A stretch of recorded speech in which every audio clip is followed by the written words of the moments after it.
আপনাদের কাছে বিনীত অনুরোধ, এই ভিডিওটি দেখে যদি একটুও ভালো লাগে তাহলে অবশ্যই চ্যানেলটিকে সাবস্ক্রাইব করবেন। আর ভিডিওটি আপনার কাছে কেমন লেগেছে তা অবশ্যই কমেন্টে জানাবেন।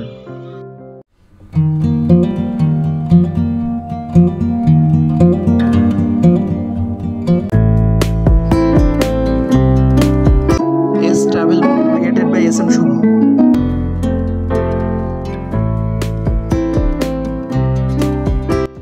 হ্যালো ভিউয়ার্স, কেমন আছেন সবাই? আশা করি সবাই ভালো আছেন। সবাইকে এস ট্রাভেল মোডের পক্ষ থেকে জানাচ্ছি একরাশ অভিনন্দন ও শুভেচ্ছা। এই ভিডিওতে আমি আপনাদের দেখাতে চলেছি ঢাকা শহর এবং তার আশেপাশের বিভিন্ন দর্শনীয় স্থানগুলো। তাই আপনারা একটুও না টেনে ভিডিওটি সম্পূর্ণ দেখবেন। আশা করি আপনাদের সবারই ভালো লাগবে। আজ আমরা প্রথমে চলে এসেছি আহসান মঞ্জিলে। এর অবস্থান সদরঘাটের একদম পাশে বুড়িগঙ্গার কোল ঘেঁষে। আমরা আহসান মঞ্জিলের সামনে এসে কাউন্টার থেকে টিকিট কেটে ভিতরে ঢুকে পড়লাম। টিকিটের মূল্য নিয়েছিল 40 টাকা। ভিতরে প্রবেশ করার পর চারপাশটা আমি ভালোভাবে লক্ষ্য করলাম। আসলে এত সুন্দর স্থাপত্যশৈলীর নিদর্শন দেখার পর আমার মনটা সত্যি আনন্দে ভরে গেল। আমার কেবলই মনে হতে লাগলো শত বছর আগে কেমন ছিল মানুষের জীবনধারা। আশা করি আমার এই সকল প্রশ্নের উত্তর আমরা ভিতরে গেলেই জানতে পারবো।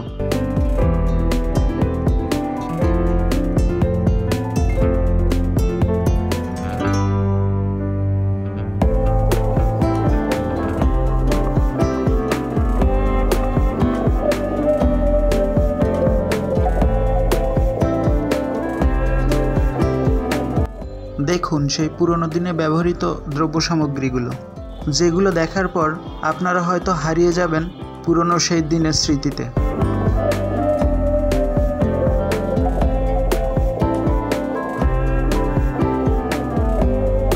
এখন আপনারা যে মডেলটি দেখছেন এটাই হচ্ছে সমস্ত আহসান মঞ্জিলের ডিজাইন।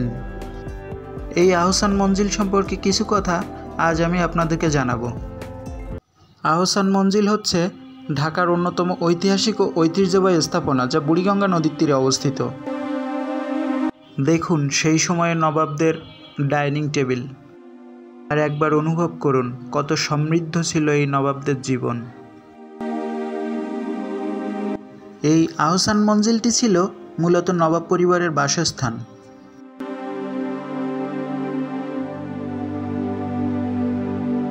এই আহসান মঞ্জিল 1740-এর দশকে নির্মিত হয়। প্রথমে এটি ছিল একটি ফ্রেঞ্চ কুঠি।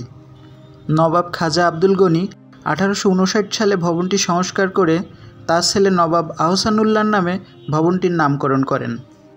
দেখুন কি রাজকীয় রাজপ্রাসাদ। এই সিঁড়িগুলো নিচের থেকে 2 তলায় ওঠার কাজে ব্যবহৃত হতো। সেই সময় এই ভবনটি নির্মিত হয়েছিল ইন্দো সারাসেনিক স্থাপত্য শৈলীতে। এই সমস্ত ভবনটি 2টি অংশে বিভক্ত ছিল।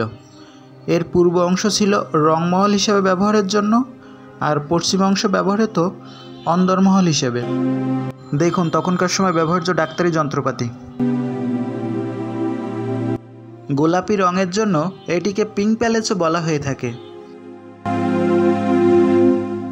দেখুন নবাবদের খেলার জন্য বিলিয়ার্ড টেবিল, যেটাকে আমরা পুল গেম হিসেবে চিনি।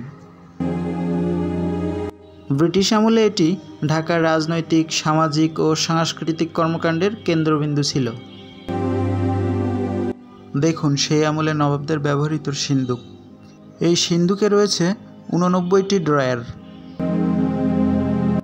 ভিতরের এই সিঁড়ি দিয়ে দর্শনার্থীদেরকে সাধারণত উপরে উঠতে দেওয়া হয়।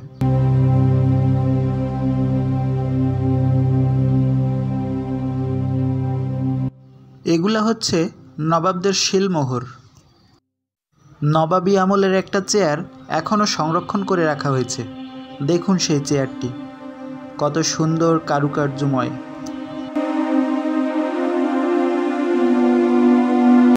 দেখুন হাতির দাঁতের বিভিন্ন সামগ্রী। কারুকার্য করা এই সিঁড়িটি একবার দেখুন, আপনার মন ছুঁয়ে যাবে।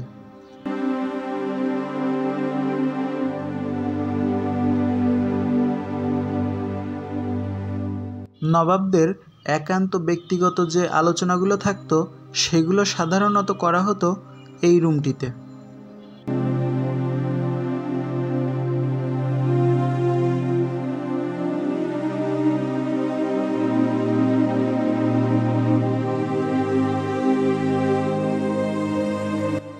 কত সুন্দর রাজকীয় রাজপ্রাসাদ ছিল এটি, একটাবার কল্পনা করুন।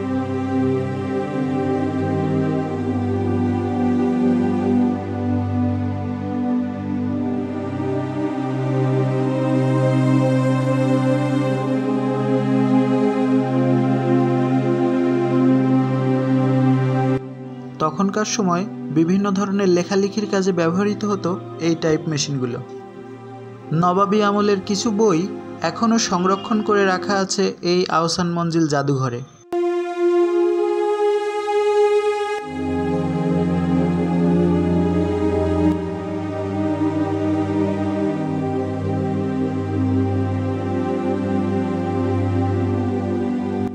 নবাবী আমলে এই ড্রামগুলোতে সাধারণত রাখা হতো খাবার পানি। তাছাড়াও এখানে রাখা আছে সেই যুগের ব্যবহৃত বিভিন্ন তৈজসপত্র, নবাবদের ব্যবহৃত নবাবী খাট।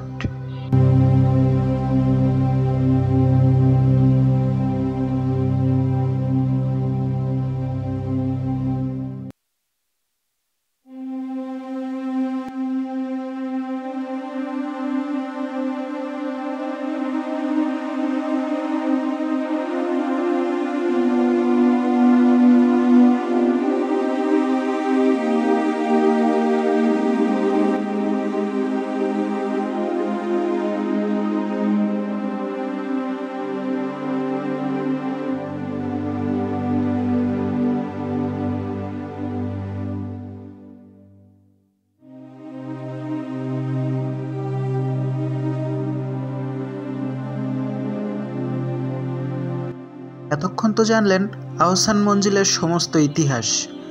এখন আমি আপনাদের জানাবো কিভাবে এই আহসান মঞ্জিল ধ্বংস হয়েছিল। 1947 সালে দেশভাগের পর নবাব পরিবার দুর্বল হয়ে পড়ে। তখন থেকে ভবনটি জরাজীর্ণ হতে শুরু করে, বহু অংশ ভেঙেও পড়ে। তারপর বাংলাদেশ সরকার গঠন হওয়ার পর বাংলাদেশ সরকার ভবনটিকে অধিগ্রহণ করে। 92 সালে সংস্কারের পর ওই বছরই 20 সেপ্টেম্বর এটিকে জাদুঘর হিসেবে চালু করে। বর্তমান এটি বাংলাদেশের জাতীয় জাদুঘরের অধীনে একটি শাখা জাদুঘর হিসেবে পরিচালিত হচ্ছে। প্রতি বছর হাজারো পর্যটক এখানে আসে ভবনটি দেখতে।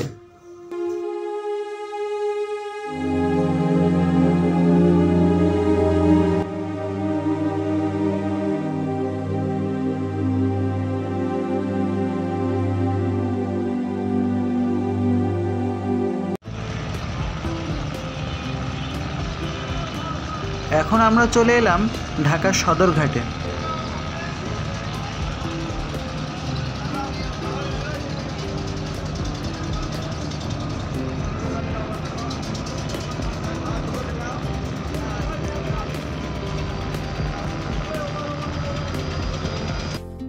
সদরঘাট ঢাকার অন্যতম প্রাচীন একটি নদীবন্দর।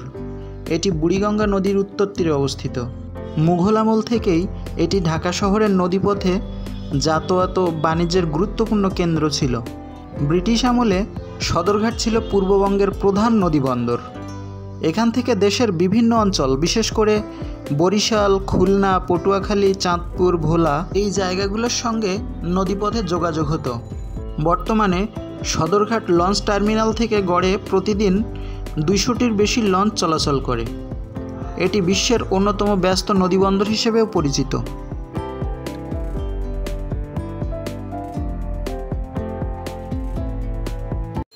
এখন আমরা আছি ঢাকার চকবাজারে। এই চকবাজার হচ্ছে বাংলাদেশের বর্তমান সময়ের ব্যবসা বাণিজ্যের মূল কেন্দ্র। আহসান মঞ্জিল এটি মুঘল যুগে নির্মিত একটি গুরুত্বপূর্ণ সামরিক স্থাপনা। এই আহসান মঞ্জিল সম্পর্কে আমার চ্যানেলে আরেকটি ভিডিও দেওয়া আছে, আপনি চাইলে এই চ্যানেলটি ভিজিট করে আহসান মঞ্জিল সম্পর্কে দেওয়া ভিডিওটি দেখে আসতে পারেন। তাহলে সমস্ত আহসান মঞ্জিল সম্পর্কে আপনি সম্যক ধারণা লাভ করতে পারবেন। এই আহসান মঞ্জিলে রয়েছে ভয়ঙ্কর সব ইতিহাস।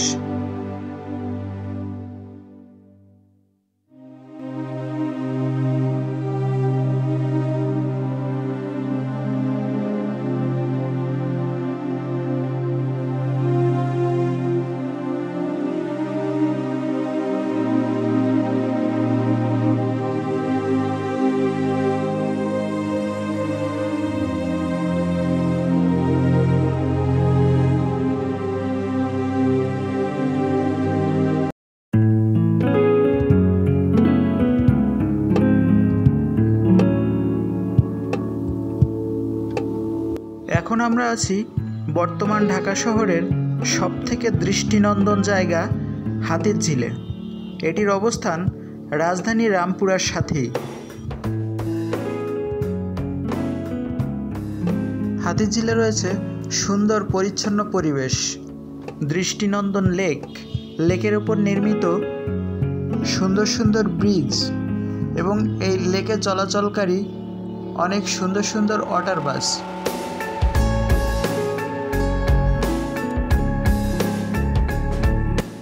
যেগুলো দেখলে আপনার মন সত্যি মুহূর্তের ভিতরে ভালো হয়ে যাবে।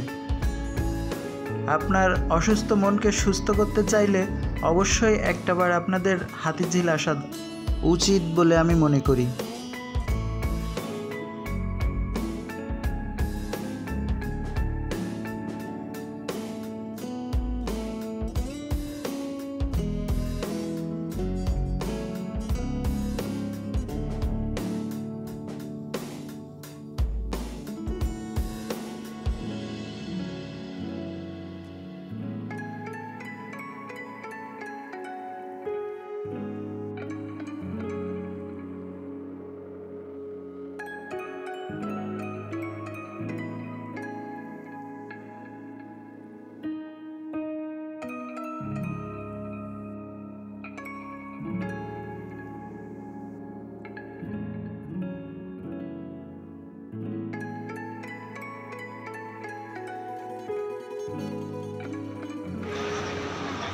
এখন আমরা আছি বসুন্ধরা শপিং মলে।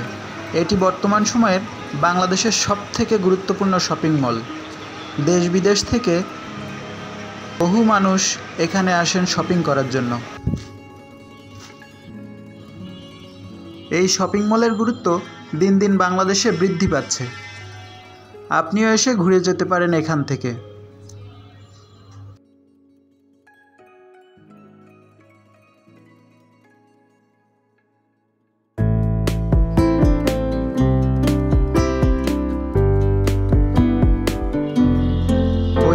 দেখা যাচ্ছে বাংলাদেশের শহীদ মিনার। এই শহীদ মিনারের সাথে অনেক ইতিহাস জড়িত আছে বাংলাদেশের। আজকের মতো আমি শুভ এখান থেকে বিদায় নিচ্ছি। দেখা হবে অন্য কোনো ভিডিওতে। সে পর্যন্ত আপনারা সবাই ভালো থাকবেন, সুস্থ থাকবেন, এস ট্রাভেল মুডের সাথে থাকবেন। ধন্যবাদ।